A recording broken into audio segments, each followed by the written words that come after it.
Hello and welcome. To many of us in the lab, Pseudomonas fluorescens is a familiar face, maybe even an unremarkable one. But what if this common environmental microbe is quietly becoming a serious clinical threat? Today, we're going to dive deep into the complexities of this emergent pathogen, looking at it directly from our perspective as clinical microbiologists. And right out of the gate, we're faced with a paradox. The very thing that makes this bacterium a notorious food spoiler, its psychrotrophic nature, its love of the cold, is precisely what makes it such a modern medical threat. Think about it. It's perfectly suited to exploit the cold chain logistics of blood banking and refrigerated medical products. It's turning a refrigerator staple into a potential source of hospital-acquired sepsis. So this organism throws a few real curveballs at us at the bench. We're talking about a messy taxonomy, a complete void in susceptibility breakpoints, infections that are driven by our own medical interventions, and its role as a potential reservoir for resistance. Now, to build this analysis, we've used a Gemini deep search, and you can find a full list of all the references in the accompanying notebook document. To tackle all this, we're going to follow a classic bench-to-bedside roadmap. We'll start with the identification puzzle in the lab, then move to the huge issue of breakpoints. From there, we'll discuss clinical syndromes and treatment, cover infection control, and finally, take a look at the path forward. Okay, first up, the identification puzzle. How do we accurately pin down this organism when it actually shows up in a clinical sample? So the first hurdle is realizing we're not dealing with just one bug. Pseudomonas fluorescens is actually a species complex. We're talking over 50 genetically distinct species that all look alike on the plate. And this is a huge problem. It means that most historical case reports are pretty much uninterpretable, which makes it incredibly difficult to build a reliable evidence base. Under the scope, it's what you'd expect, a gram-negative motile rod. But its physiology, that's the real story. It's an obligate aerobe, sure, but more importantly, it's a psychrotroph. Its happy place for growth is well below our standard incubator temperatures. This means it can grow really slowly or poorly at 37 degrees, which could lead to delayed or even missed detection in the lab, especially if you've got a polymicrobial culture. On the plates, its personality starts to shine through. The key giveaway is on media like Kingsby Agar, where it produces that classic yellow-green fluorescent pigment, pyoverdin. This is a crucial distinction from its more notorious cousin because it does not produce the blue-green pyocyanin that is such a hallmark of Pseudomonas aeruginosa. It's also a non-lactose fermenter on McConkey and typically non-hemolytic on blood agar. For biochemical differentiation, a few tests are still absolute workhorses. The inability to grow at 42 degrees Celsius, that's a simple but really powerful way to separate it from Pseudomonas aeruginosa. And while it can hydrolyze gelatin, unlike Pseudomonas putida, it's usually negative for nitrate reduction, which is another way to tell it apart from aeruginosa. These simple tests are still invaluable for telling these closely related Pseudomonas apart at the bench. Of course, when the biochemicals are a bit ambiguous, we turn to molecular methods. 16S rRNA sequencing is pretty much the gold standard. But there are also species-specific PCR assays that have been developed. And if you need even higher resolution, say to parse out different biotypes within the complex, PCR RFLP can be used to generate specific DNA fragment patterns.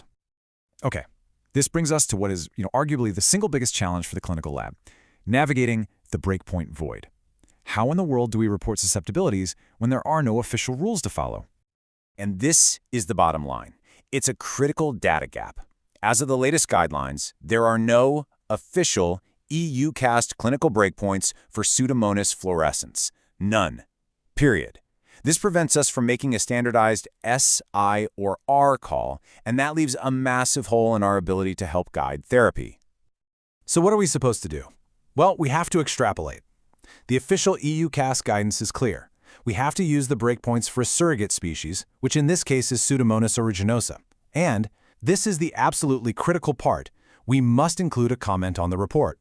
This comment makes it crystal clear that the interpretation is not validated and must be used with caution, which really places the microbiologist in a vital consultative role.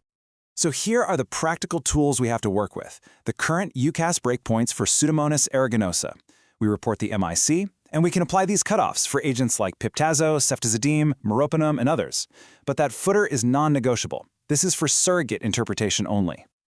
So this brings us right to Section 3, Clinical Syndromes and Treatment. How does our lab report, with all of its caveats, actually translate into patient care? The infections are almost entirely iatrogenic.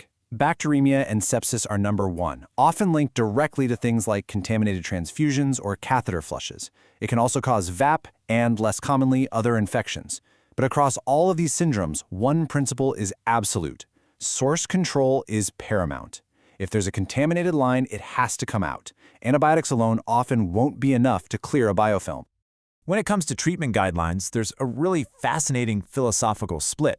Most international bodies, like the IDSA, basically recommend that you extrapolate from Pseudomonas aeruginosa protocols, so using anti-pseudomonal beta-lactams or carbapenems.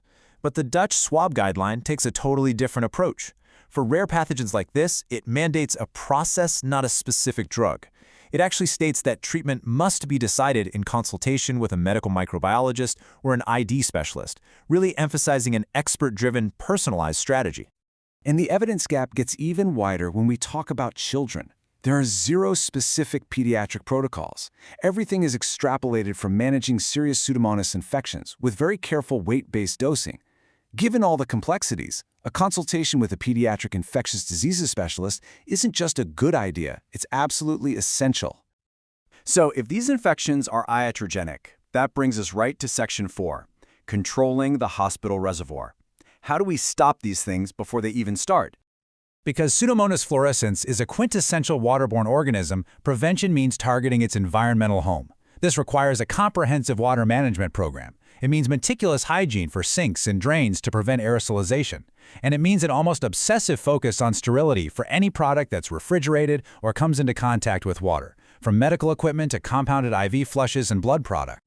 And finally, let's look at the path forward.